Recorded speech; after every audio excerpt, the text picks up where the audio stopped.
I'm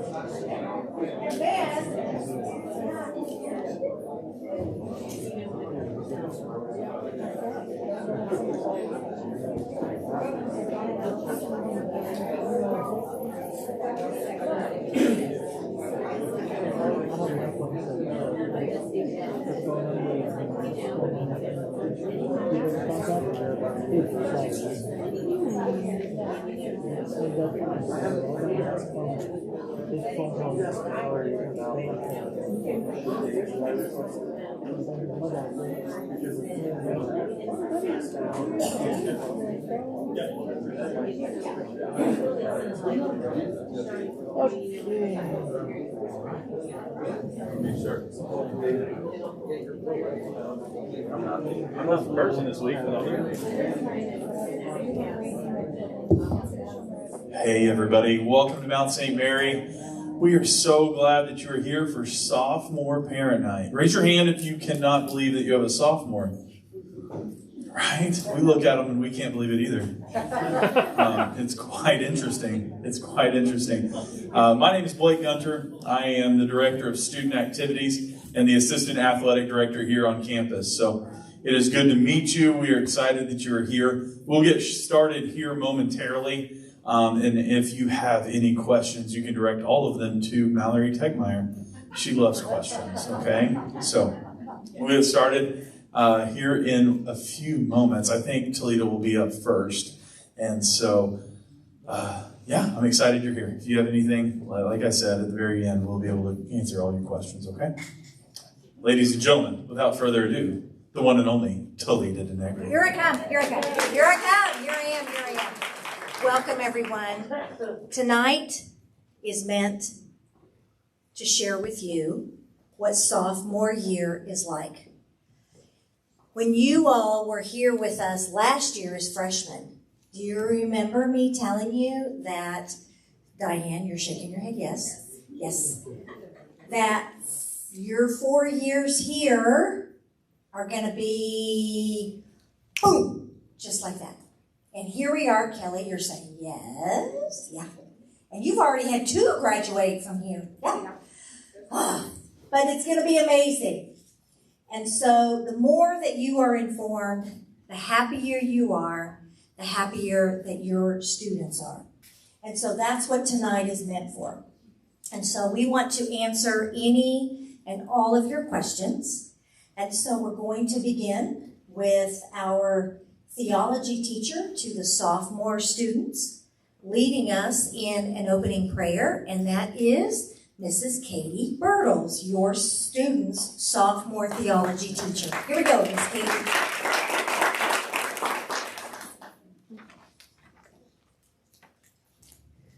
Let us begin in the name of the Father, and the Son, and the Holy Spirit. Amen. Lord, please bless all our teachers, friends, and relatives as they make their way back to their classrooms for another year. Help them to feel excitement and joy in the promise of a new start. Give them everything they need to start their classes. Give them all they need all year.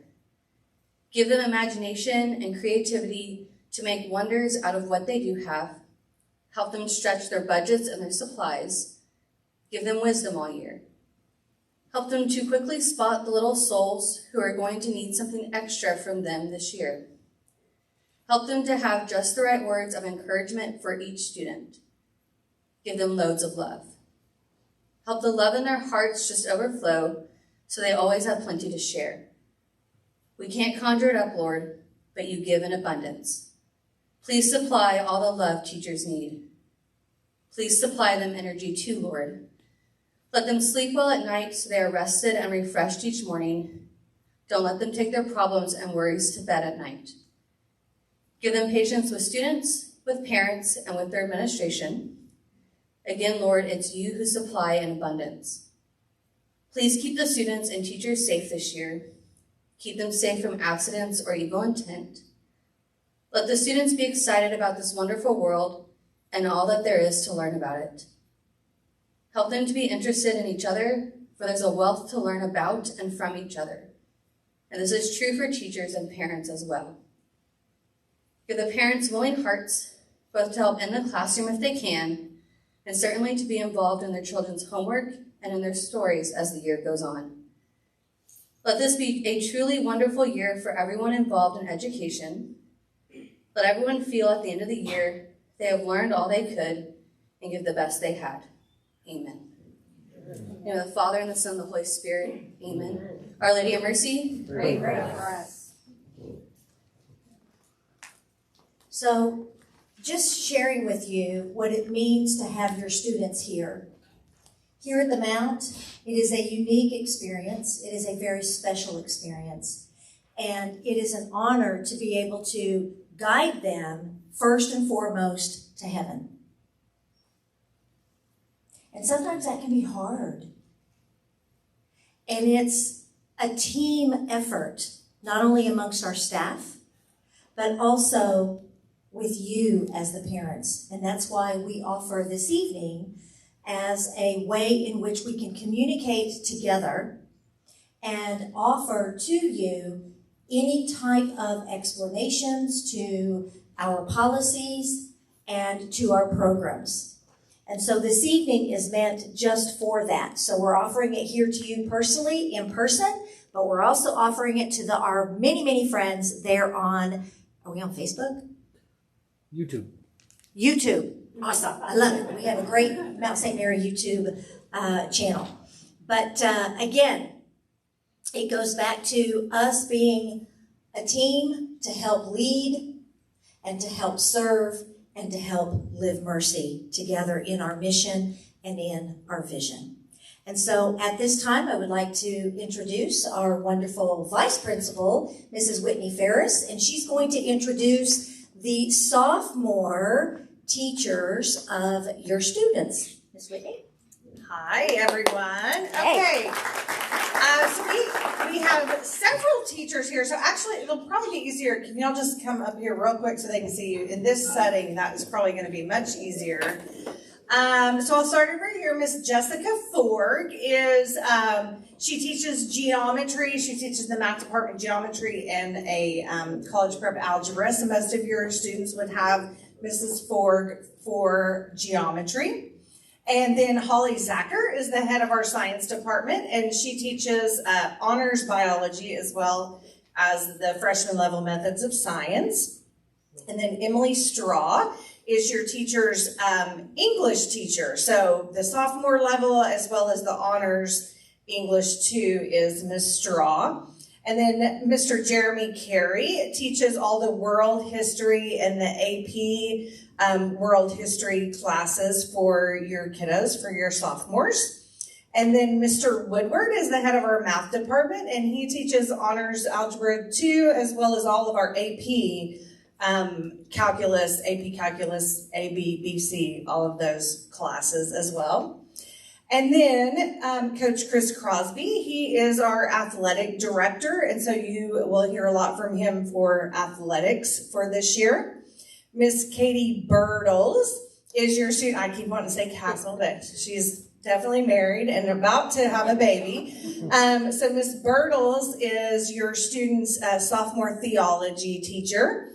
And then Miss Linda Brown is the head of our fine arts department, and she teaches all of our, she does our drama, so all of our speech classes as well as your musical theater and drama and all of those courses. That is Miss Brown. And then Mr. Conrad Sartorius teaches your students. He teaches Oklahoma history, if your kids have that. He also teaches our American history, AP European history, which some of your kids probably have, for Mr. Sartorius. Did I leave anything out? Oh, no, that's also geography, but that's Oh, yeah. So the freshman is geography. You're right. So the freshman also geography for them. Thank you. Mr. Blake Gunter is our assistant athletic director as well as assistant baseball coach, and then he, as a teacher, teaches freshmen Rocket Experience. So, and then Miss Mallory Techmeyer is our counselor for all of your students who are A through L. So if your student is an A through L, they have Miss Techmeyer. And then Miss Donna Williams is your student's counselor. If they are M through Z, they have Miss Williams as their counselor. So this is our staff.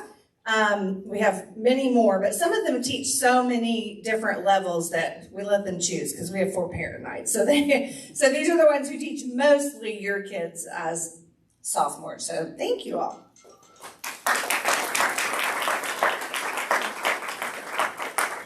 Ms. Hightower, our Director of Technology, there she is. So she's going to give you a little bit of information now. Hello, I am the Director of Technology here, and I'm going to talk a little bit about the tech that we have. All of your students have Chromebooks that they got as freshmen, and we have a Chromebook policy, and if there is damage or things that happen to the Chromebook, accidental or not, they can come and see me or Ms. Pierce, and we can either fix it or we can get them a new Chromebook. So there is a charge if they need, if it's something that they've done. All of the Chromebooks came with cases. They were given to your child with a case. Please check to make sure that they keep that case on because it's going to keep their Chromebook safe. They like to put it in their backpacks with all their books, and then it might, jostle around, and then keys come loose, or the screen all of a sudden starts just going black for no reason, and those can be, the reasons. We monitor all of the Chromebooks. We have a couple of different monitoring systems here. On campus, we have a firewall called FortiGate, and then we also use GoGuardian, and so your Chromebooks will be filtered while they are at school, and then they have a different set of filters while they are at home. So even when they're at home, that Chromebook is still being monitored and filtered by the school. And so we look for all kinds of things that will send an alert. Anything from inappropriate use to bullying, to self-harm, all kinds of those types of things. And we will get an alert and then have a conversation with your student to take the next appropriate actions to help keep them safe. Let's talk about Canvas. Canvas is our learning management system that we use for getting students assignments, homework, all sorts of different things. There is a way that you can get a Canvas account and link it with your student's account so that you can be an observer. So maybe what you've been doing currently is logging in as them, but there's a way that you can have your own account and still monitor, and it has a handy dandy app that you can get on your phone. I do suggest creating your account first on a laptop. Do we want to watch this video? I made a video on how to pair your account with your student's account. We won't watch all of it, but it went out in last week's rocket launch. So how many of you guys already made your accounts? Woo, Joe Welch! Hello, Mount St. Mary's parents. So all of our students use Canvas, and I'm going to show you how to set up a parent observer account so that you'll be able to monitor what's going on within the Canvas courses for your children. As an observer, you only see the interactions between the teacher and your students. You won't see anything from any other students, and that means other parent observers won't be able to see what your students' Canvas looks like as well. So the first step that you have to do is you have to have your students sign in to their Canvas account. And from here, you will go up to Account, and then you will go to Settings. And from Settings, over here on the right-hand side, you have Pair with Observer. And this generates a unique code for your specific student. You can copy and paste, or you can write down this code. I suggest paying attention to uppercase and lowercase and alphanumerical order because it is case sensitive, and you will want to make sure that you put in the code just exactly as it appears. Once you have done that, you can go ahead and have your student log out of their Canvas account. And then you will head over to our Mount St. Mary Canvas page. The web address for this is msmrockets.tech/canvas. When on this page, you will notice that there is a Parent Observer button. You can click that button and it takes you to a site where you can log in. Now what you will need to do is click this area where it says Parent of a Canvas User. Click here for an account.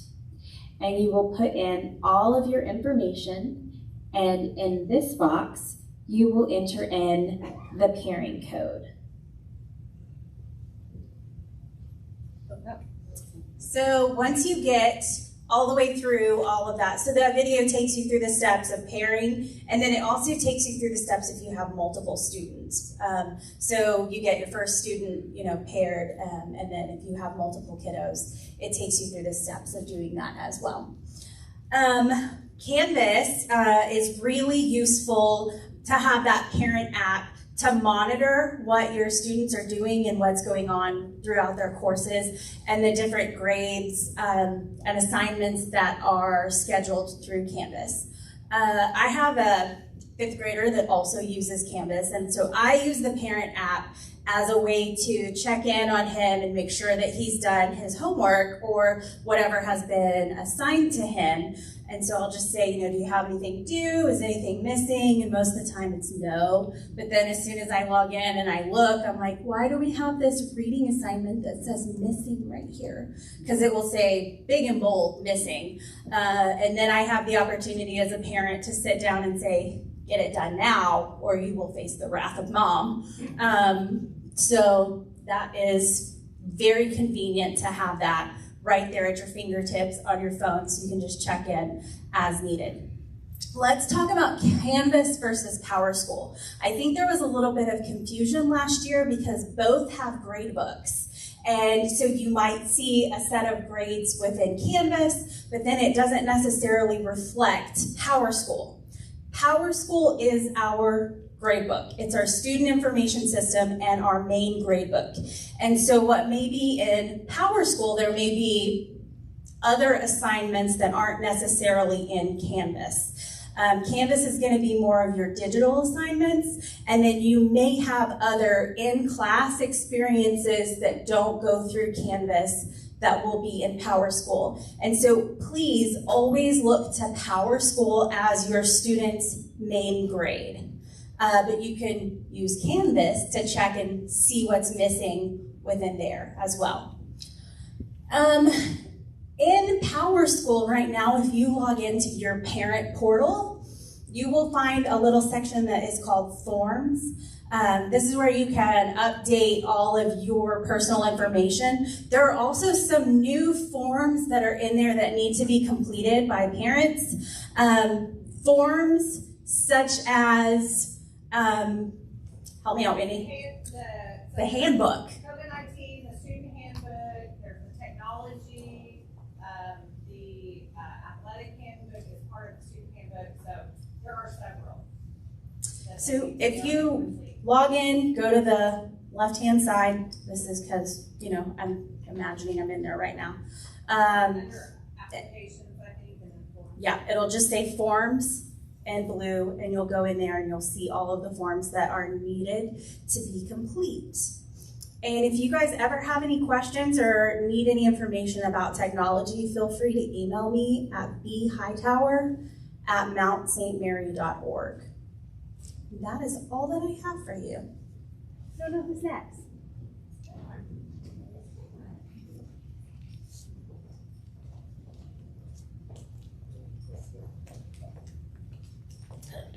Good evening. My name is Mallory Techmeyer, and as Mrs. Ferris said, I work with sophomore through seniors with last names A through L. And I am Donna Williams, and I work with sophomores through seniors, M through Z.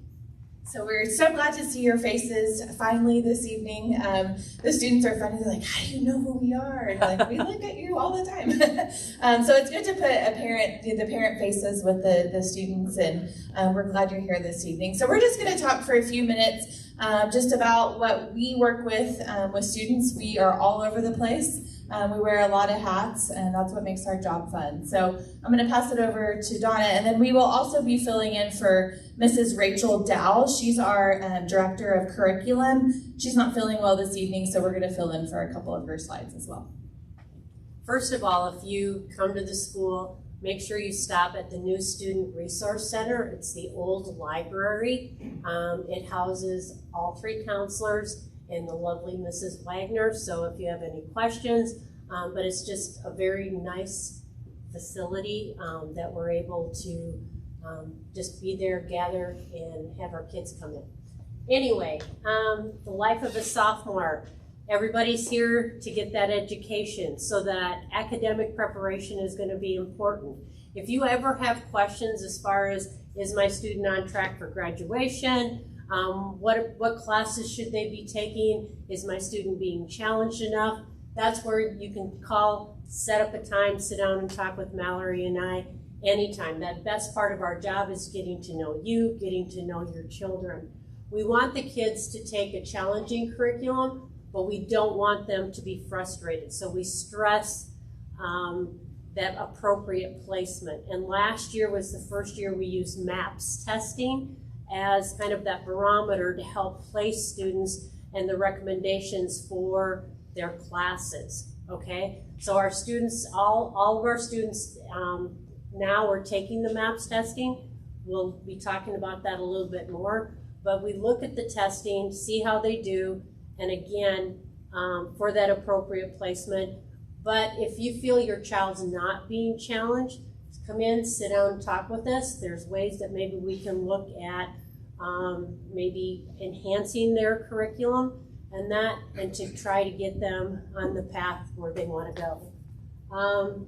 Tutoring, do we have? So tutoring's changed a little bit this year.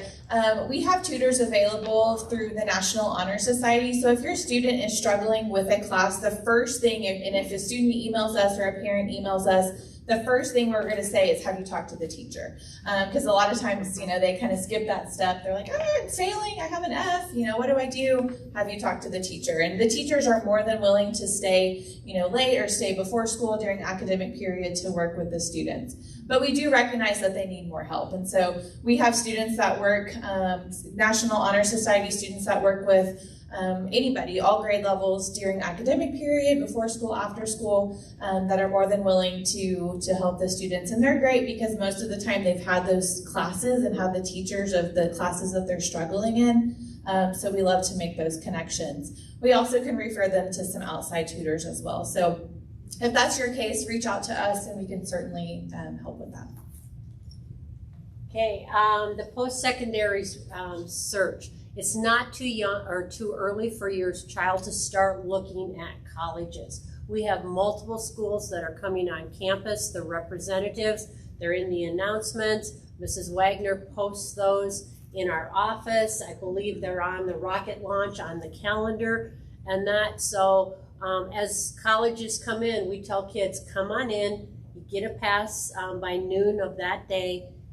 Come in, sit down, and just start listening to what those colleges have to say. It's not a time that you have to start making decisions about colleges, but the more information that you can gather, the more informed your decisions are going to be as you go through your junior year and then that senior year as you start applying to colleges. So again, talk to your child, see what schools are coming, and just see if there's any of them, and maybe give them that nudge to come on in and start listening to those college reps.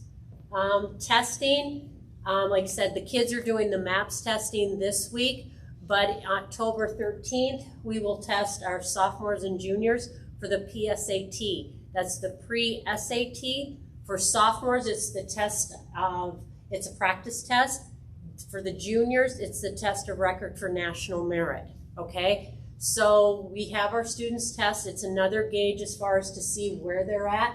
Are they on track to do that college level work? Okay, the pre-ACT, we're looking at a date. We probably sometime this fall will be administering the pre-ACT.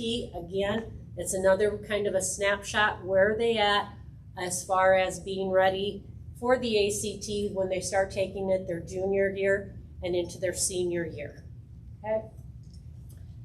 And then just a couple other things that we wanted to make note about that a lot of families ask about. The first one is Oklahoma Promise. This is a program through the state of Oklahoma. If your family makes a certain income, I think it's $55,000 or less, your student might be eligible for Oklahoma's Promise. And they have to apply by a certain time. They've extended it. It used to be the end of sophomore year. Now I think they've extended it into junior year. But we want to make sure that every student qualifies for this, has applied, and is eligible. Basically, the state covers your tuition in college, and so in Oklahoma. So we want to make sure that nobody misses that opportunity.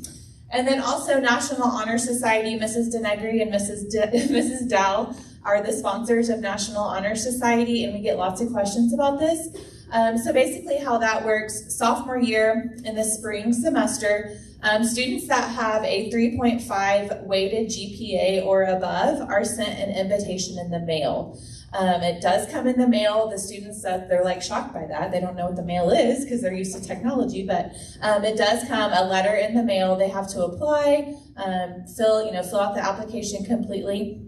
And then it's a pretty rigorous process. About 60% of students that apply probably get in. So it is selective, and that's for a reason. It's something that we take pride in here at the school, and the students really enjoy that. So we just wanted to make you aware of those two opportunities. Sorry, I'm multitasking. And then another thing we want to mention is sophomore year. It's funny, sophomores it's just kind of an awkward year. I don't know if you guys have noticed that yet, but freshman year, I think they're coming in, it's new for them, so they're the newbies, and then they become sophomores and they kind of think they're, big and bad and cool, and so it's a challenging year. The classes are harder, they feel comfortable here on campus, they found their place, and so we notice that sophomore year particularly is when some of the struggles begin, and that's what we're here to help. All of our great teachers, administrators are here to help with that.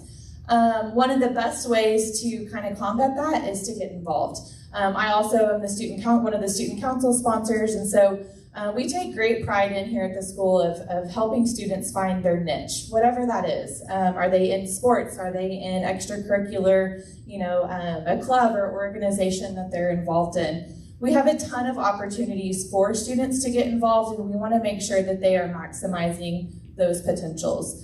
We've been working with the seniors this week, and we hear all the time, they're like, oh, I have to make a resume. I haven't done anything during high school. And it's like, well, we told you to get involved, So the sophomores are the great place to start that and have that conversation and try to help them, come out of their shell a little bit and find what they like outside of the classroom. So if you are worried about your student or notice that they're maybe not involved, not coming to athletic events, not engaging outside of the classroom, let us know. We're above in the old library now, so we can see into the commons. We can see who they're hanging out with. We'll creep on them. We will. So we want to make sure that the students are taking advantage of that. Seek out volunteer opportunities, team boards. We are constantly adding things to the Parent Weekly that goes out each Friday. We used to have a counselor corner. I forget to update it. So I just started putting stuff in Ms. Denegri's Parent Weekly, which is great because it's just a one place for you to find the information. So take advantage of those team boards, encourage the students to get involved in those, and if they're not listening to mom and dad, because what teenager does, right?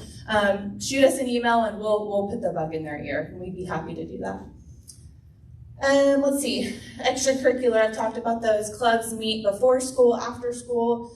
Ms. Zacker's in charge of the recycling club, so they come around and pick up all of our recycling, and just having that student feel connected in that way to the school says a lot about the students. So we want to make sure that happens. Homecoming week is coming up. I see some alumni, so hopefully you guys will come back for homecoming week. But that's another great way for the student to get involved. Even if it's just dressing up in the theme each day, we also have a work day that happens on Sunday, September 19th from 2 to 4. So encourage your student to come to that day, help them help their class decorate the hall, get the school decked out in homecoming. It's just a fun way for them to get engaged and feel connected to the school and to their class. And then the last thing that the sophomores do in the spring is plan the semi-formal dance. And so that's another great way, especially as parents. We appreciate parent help in that, and then students as well. So just a couple of ways to help make sure that they're getting engaged. So academics at the Mount, graduation credits. Something that we take pride in is the number of credits that our students have to graduate from Mount St. Mary. That magic number is 28 credits, but at the public schools, at our schools down the street, they only need 23 credits. So think about that. That's several more classes that our students are taking here at the Mount to help them academically, help them find their interest, help them find what they like in school, maybe what they don't like. They may come home like, oh, I hate this class, and that's okay because they're learning what they like and what they don't like. So we love that. Because of the block schedule that we have, our students can actually earn up to 32 credits. That's 8 classes per year. And there's other opportunities to do some other credits as well. So we just like to make note of that. Your students are doing good work. They're coming to the Mount and they are getting educated by these fabulous people right here. They do a really great job. I'm an alum of the Mount, and when I went to college, my friends were like, how do you know how to study? Well, I just learned, Mount St. Mary taught me. And so it's just those little things that they're picking up in the classroom that we really appreciate. Our curriculum guide goes over all of the details of the classes that we offer at the Mount. And once they get into junior and senior year, they will be exposed to more electives. And so they're going to have the opportunity to take more than just those core classes that they have to take, particularly senior year. So make sure you take a look at the curriculum guide. And then our diplomas of distinction are another great option that our Dean of Curriculum, Mrs. Dow, has kind of created. And basically it's for students to kind of specialize in an area and get really in tune with a specific subject. So we have them all the way from STEM classes to the fine arts to visual arts, athletics, leadership, theology, business. So we have a lot of really great options. It's not for everybody. We recognize that some students like to dabble in several things and don't want to specialize in one thing, and that's totally fine. But this is something that we think is pretty cool and that a lot of schools are doing, and we take pride in that. So if you have any questions about it, reach out to Mrs. Williams or myself, and we'd love to go into more detail to make sure that your students are taking the correct classes. Okay, so transcript. Every grade or class that the student takes, starting with their freshman year, at the end of each semester, is put on a permanent record their transcript. So these accumulate all the way through to the point that they graduate. If a student fails a class, okay, if it's a required class like world history or English or theology, whatever it may be, they need to make that class up in order to meet the graduation requirements. If they fail an elective class, they need to take another elective class that would then fulfill that or fill that requirement and that for graduation and that. An NC is for no credit. This happens typically when the student exceeds the attendance requirements. So they miss, I think we're back to 7 days. Right, Mrs. Ferris? Yeah. 7 days as far as missing in a class. Once they hit that, and that's a combination of absences and tardies count for half an absence. So once they hit that no credit, then that grade goes to hits that no credit. Once they hit that 7, then we'll start working with them as far as making up hours, getting that seat time, so that they can earn that credit back. But that's where the students need to really be aware of the time that they're in class. And we want them in class because out of class, they miss a lot of things that are happening on that. Map testing, academic period in the Google folders. We're doing something different. So if you've noticed, Monday, we start at 8:30 like we have for our professional learning. But instead of the school day being done at 3:10, we actually extended it to 3:15. So the students now have an academic period on Mondays, which we never had in the past. And the reason that we do that is because the students are meeting with their academic period teachers. Each student has a folder where the students are going in, they're going into their PowerSchool account, they're looking at their grades, they're looking at their attendance, they're recording those, so then that academic period teacher looks over those. And our intent in doing this is to look at or get a hold of some students as far as that early intervention. So if students are missing homework, their grades are starting to slide, we see where they're missing a lot of school, then we can intervene early, and so they're not going to lose credit or they're not going to fail a class, and we can connect with them with the teacher, we can connect with them with a tutor, whatever we need to do to give that student the support to be successful. MAP testing, again, we're doing that this week. Tomorrow's the last day. They're doing it in their academic periods. They're testing the language and the math. So the students will do that, and we'll do it again in January, and then we'll do it again in the spring. And the goal of this is to be able to measure the students' academic growth in each of those areas. We also can see where that student is as far as those skills. We can see where their strengths and their weaknesses are, so the teachers can take that information and work with those students in those areas. I believe science and the English has the option within their class periods if the teachers want to take that class time to do because I think they're doing the reading, right? Yeah, they're doing reading and math to do the language and then to do the science. So what they've created are folders, Google folders, where you as a parent have access to those. So when the MAP scores come in or they're complete, those scores will be dropped into that Google folder, so you will have access to those, so you'll be able to see how your child did. And if you ever have questions about that, what that means for your student, give us a call, talk to Mrs. Dowell. We'd be happy to sit down and talk to you about those. Another thing we changed this year is our late work policy. We did it for freshmen and sophomores, and has anybody, their students been it's rocked their world? Anybody?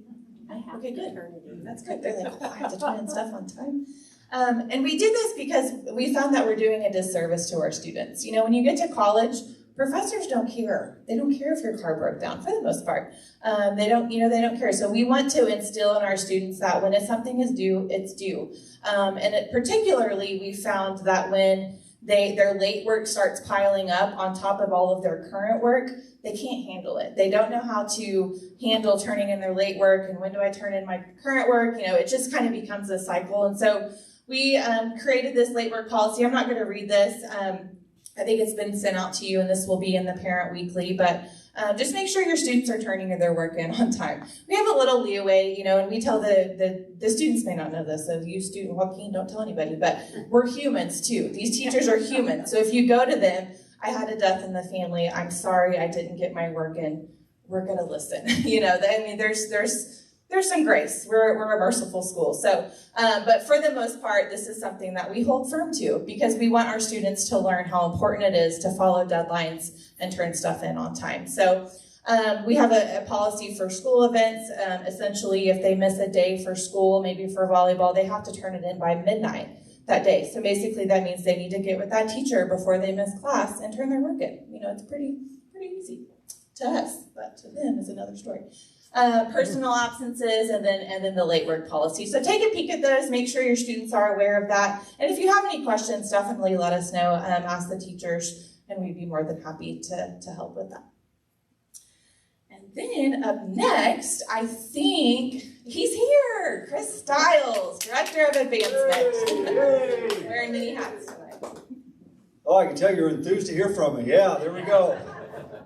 Well, hey, I'm Chris Stiles, Director of Advancement. I'm starting my 15th year as the Director of Advancement here. And really, what is advancement? And what got us really thinking the other day, this is our team right here. In fact, we had a new parent mixer in the other room. And in fact, if you guys get done here, there's probably some food left over. If you want to get a snack or a drink or something, if you want something to help yourself. We're still in the cafeteria there. But This is our team. I've been here for 15 years. Tanya Avery down on the it would be down in your left-hand corner. Tanya's been here at the same time, about 15 years. She runs our special events, Magic at Mount Gala, which many of you have attended or heard of or will hear of. And then Joy Murphy is an alum of 1998 here, and she is our alumni director. I see some alums here in the crowd. And then Carolyn Jeffries is a former parent. Well, she's an alumni parent now and had 2 boys that went through here. And she's our advancement services director. So we've got a great team to work with. And again, they do all the work and make me look good. It's fun, but it's a great partnership. Okay, we don't. If you notice this, you've been here for a year. We don't do fundraisers here. I mean, we don't ask you. Has any of your kids come home and said, "Hey, Dad, Mom, I got to sell some cookie dough for the gym class or something"? We don't do that. And again, we try to do our fundraising and advancement about we want to do it like OU does it or OSU. We want to do it in a big way. I mean, we don't want to nickel and dime people. We want to do it in a good professional way that gets things done. That can have a transformational difference, not just a transaction. Here's my discount card. Would you buy it? And we have some type of transaction there, and that's it. We want to do things that are relational and that build lifetime relationships. So we like the system that we have. Okay. And the next slide, Amazon Smile. I don't really understand all this, but have you signed up for it?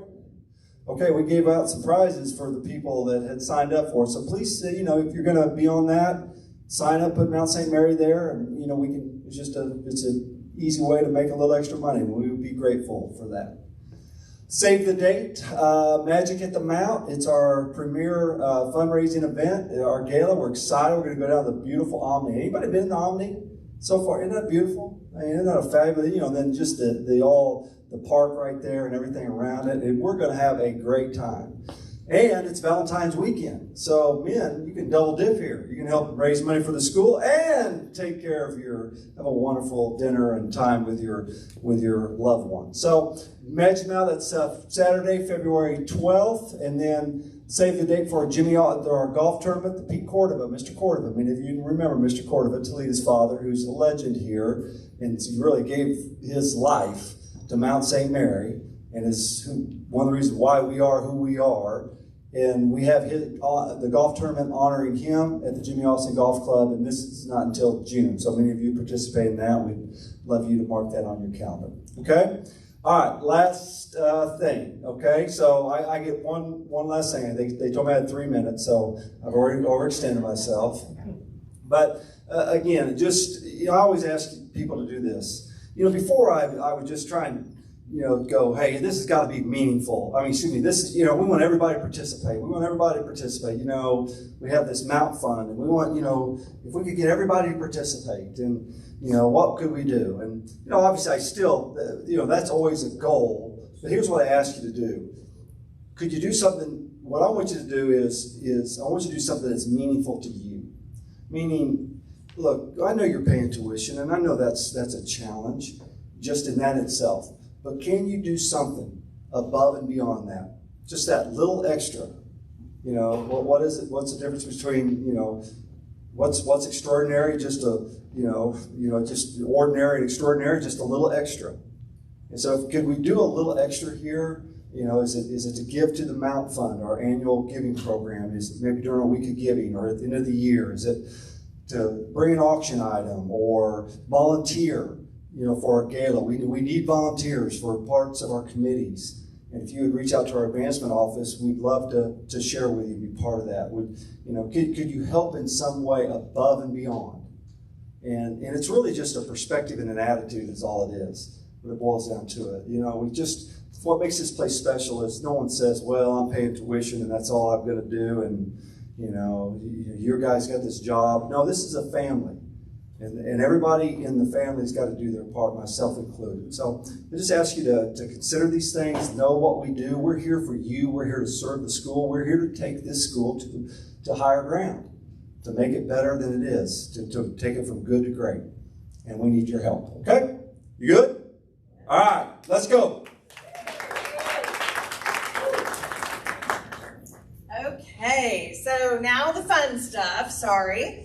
So we have a few policies and rules that we want to go over. So So the first thing is the cell phone policy. We've changed that a little bit this year. So before it was the students could pay a $10 fine, or if they didn't pay the fine, they served after school detention.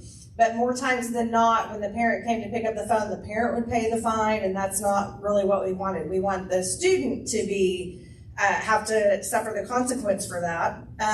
So if a student gets their cell phone taken away, it will be turned into me or the main office, and then the student will be given 2 hours of after-school detention. No fines, no lunch. It's an automatic 2 hours of after-school detention, and then the parent has to come in and pick up the phone, and that's always been the policy. So we won't give the phone back to the student. A parent or some adult has to come in and pick up the phone. So maybe your student does a carpool with another family. You're welcome to call me and say, hey, can this person come in and pick it up for me because they do the carpool? Yes, that's fine, but I won't give it back to your student. It has to be an adult, okay? So that's our new cell phone policy. So they will be given 2 hours of after-school detention.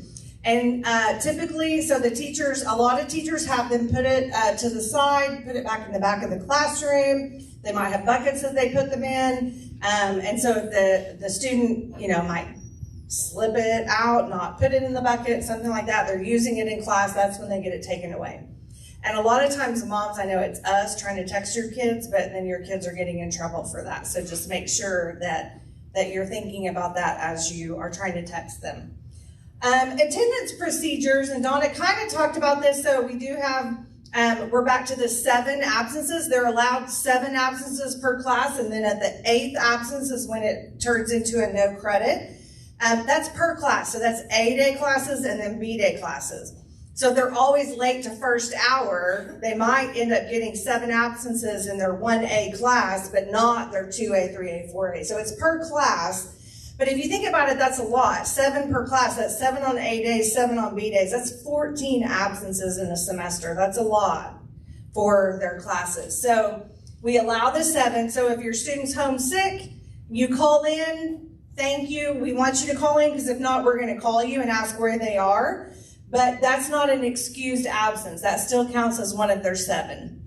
If they had a doctor's appointment, if they're homesick, they've been sick all week, they had a surgery, they have COVID, then bring us a doctor's note, let us know. We will be happy to excuse those for medical, extended periods. But just they didn't feel great today, so they stayed home. We want you to call, let us know where they are. But it's just going to be marked as illness, and that does count as one of their 7. They're allowed to make up all their work. All their work is listed on Canvas for the students, so they can do that even while they're at home. That's no problem. They can make up all of their work, but it does count towards one of the 7. The mandatory random drug testing, a lot of your kids might tell you, we actually did that today. So starting for the past many years, we have started the beginning of the year, we've done hair testing. So we cut their hair, and it was just a lot of angst and grief and on the part of the kiddos. We actually have changed it this year. We're doing oral fluid, and so what took us 3 days in years past took us 4 hours today to do all 400 students. So it's quite awesome. So now it's an oral fluid test. So they have to sit there, they have a little thing under their tongue, they sit there for a determinate amount of time while they fill out a form, and then when the stick turns blue, they put it in a little test tube, and the CRG laboratories seal it for them, and then we send it off for the testing. So it's all oral fluid now, no more hair testing, no more urine, because we used to we do random testing of 50 students a month, and before we would do 40 urine and 10 hair every month, and so now it's all going to be the oral fluid. And so that will go faster, it will keep them out of class less, and it is still just as reliable as the others that we were doing. So we switched to that this year, and we're excited about that because it went very well today. Coach Crosby was in charge of that all day today. Also, under the testing, so it says Juul and vaping. Just one thing to point out, first of all, we do have new vaping sensors that we are installing in all of our bathrooms, and we are testing them out today. They send me a text message. They send Ms. Denegri a text message on our phones that says, like, third floor boys bathroom vaping has been sensed, and so we can go running up there. But it's also good for safety things too. So there's some safety aspects. If somebody yells help or things like that, it'll text us as well. So there's several different things on that, but those are installed now, and so I've been trying to tell kids that.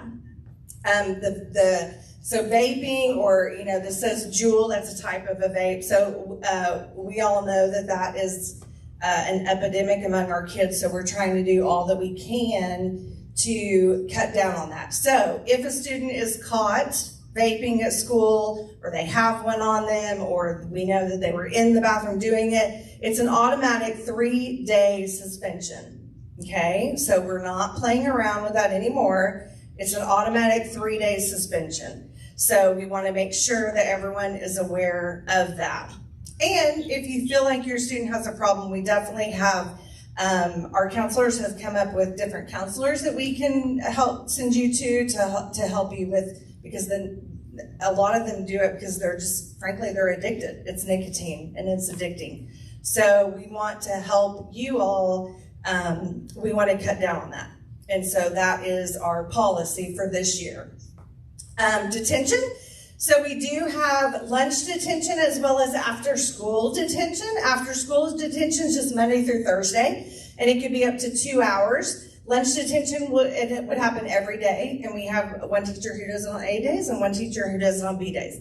So lunch detention might be, you know, tuck your shirt in, you don't have a belt on, like you need to shave, those kind of things. They put them in lunch detention.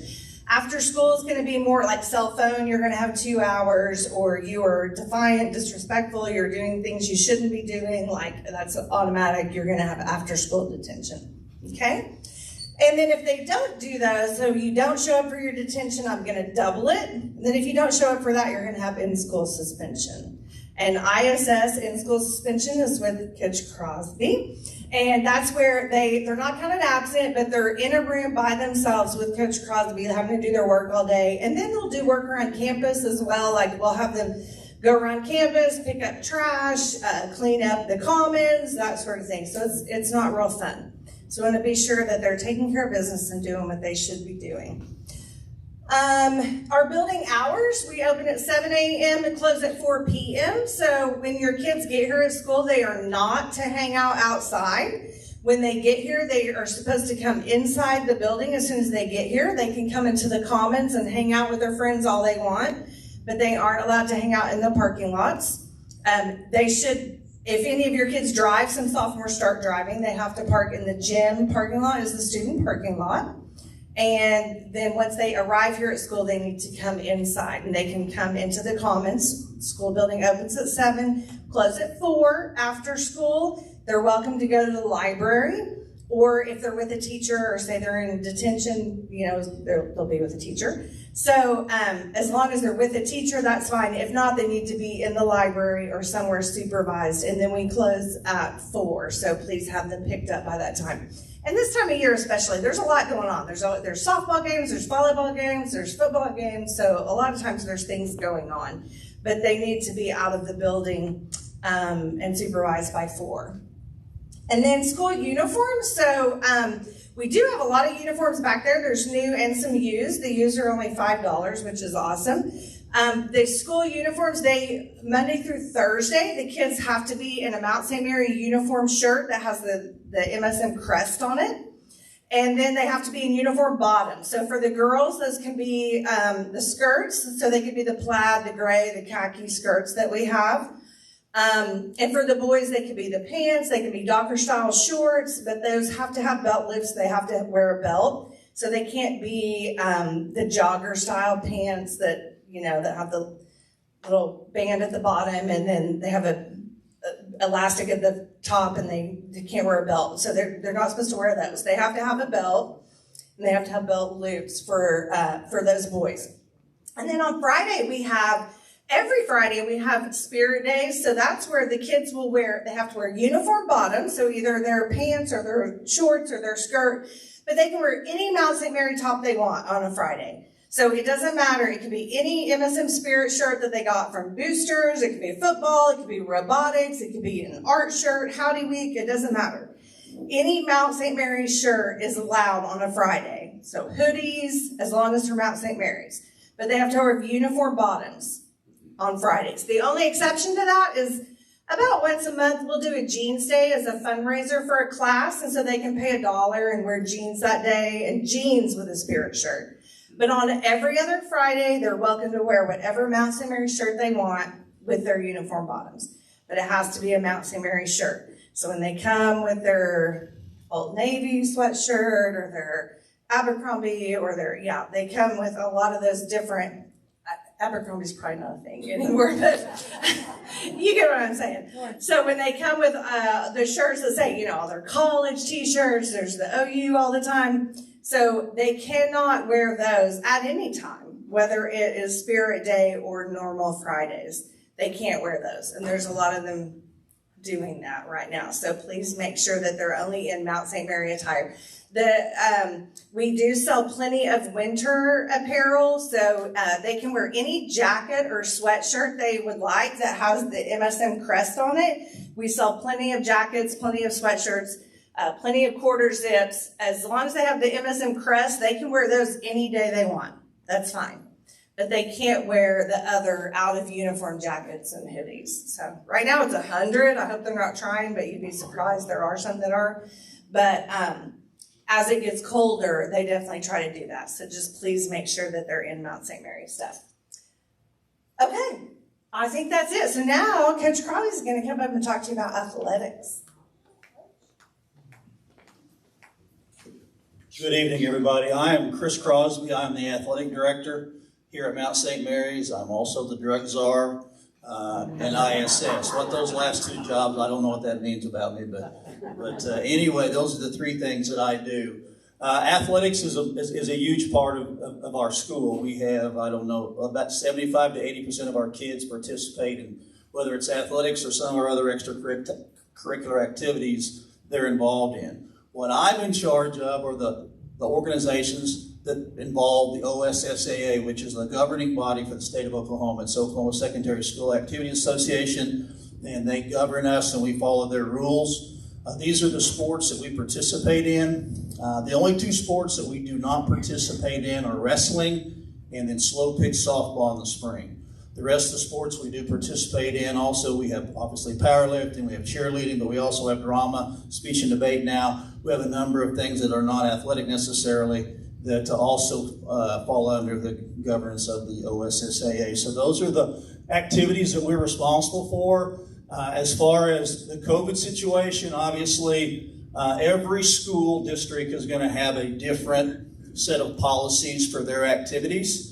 When they're here, everyone will follow our requirements or protocols, but then when we go on the road in whatever sport, we normally will get their protocols brought to us, and we will hand those out to our coaches and also our alumni and fans. And so what we'll do is we'll follow whatever protocols that they have, whether that's what we do here or not, okay?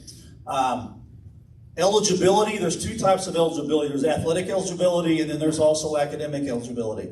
Athletic eligibility really can get concerning from the sophomore year through the senior year, because what happens is once your student is involved in one of these activities that's governed by the OSSAA, once they participate in an activity at a particular school, starting in 9th grade, they establish their eligibility at that school.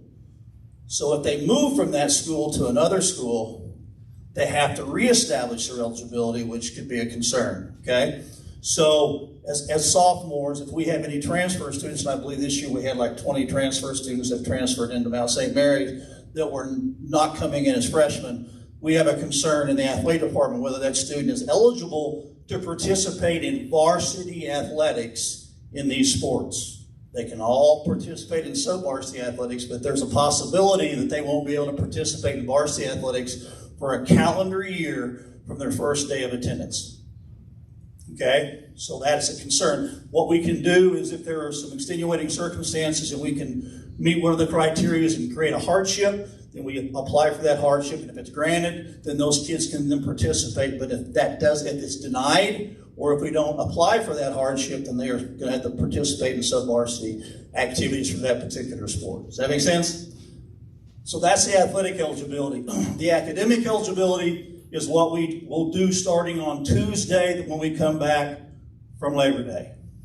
And we run the eligibility normally every Monday, but the first eligibility report we'll run will be on Tuesday because Labor Day is on Monday, we're not in school. But the day that we run that eligibility report, which again is made usually on Mondays, we have not run it yet. If your student is failing in any class, they are put on probation for that week. We wait until that Monday because it gives teachers an opportunity to grade papers and get stuff in so that grade on Monday is legitimate, okay? When they're on probation, they can participate in practice, they can participate in activities, they can compete for that week, but they cannot miss the class they're failing during that week. So if they are going to a tournament or whatever, and they're going to miss that class, they don't go until they've been to that class, and then we try to find a way to get into that event if it's possible, okay? That's the probation week.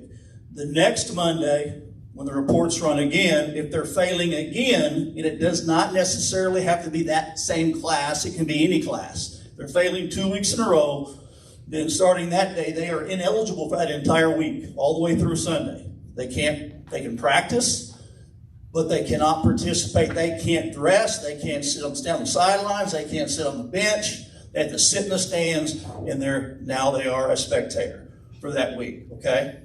Does that make sense? But that's how and then the week after that, if they're not failing, then it's a clean slate. You start completely over again. Okay? How coaches handle that situation is up to that coach. Some coaches are a little more strict during the probation week. Some are not. This depends on the coach. Okay? So that's the eligibility. Transportation-wise, we require our kids to ride the bus to the activity unless there's an extenuating circumstance, okay? Say we have a basketball game in McLeod. They're going to all ride the bus to McLeod. Every coach is different, but then after that game, most of the time, if a parent wants to take their student home, if they approach that coach in person and say, I'm taking my child home, that's fine. But they're not taking anybody else's child home. They can only transport their child, okay? And we're not going to get on the phone and talk to Bobby's mom or dad to see if he can ride home with Tommy's mom. We're not going to play that game, okay? You'll ride home with your parent or you'll ride the bus back, okay? We're going to protect our kids. As far as multi-sports, we encourage it. Most of your collegiate athletes that are very, very successful, if you look back, they played multiple sports in high school. Your big-time coaches in football, Urban Meyer, Nick Saban, all those guys will tell you that they look for multi-sport athletes when they recruit them, okay? Our kids have one opportunity in the 4 years that they're here. We want them to experience as much as they possibly can, whether it's academic, whether it's athletic, whether it's a club, whatever it may be. We're going to encourage that. And if I find a coach that's not doing that, and they're going the other way, trying to convince a kid to specialize in their sport, we've got a serious problem. That coach and I do. So that's not what we're about. We're small. We need to share athletes. We need to share people in our different activities, give them a broader range of experiences. So that's our philosophy here. So that's all I got. Any questions?